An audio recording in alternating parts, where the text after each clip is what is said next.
Swerteng hapon, heto na po ang resulta sa ating STL Rizal para sa araw na to, Saturday, April 11, 2026. Second draw result. Ilabas nyo ng mga STL tickets nyo at heto na, ibibigay ko na ang resulta ngayong hapon. At para naman po sa ating STL Rizal, second draw result, ang resulta ngayong hapon ay ang kombinasyong ito.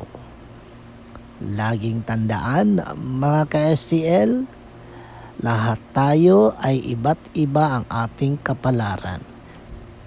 Kaya dapat iwasan ang mainggit dahil may kanya-kanya tayong oras para magtagumpay. Okay? Don't forget to subscribe Purple Green TV. Paki-like at share po. Thank you!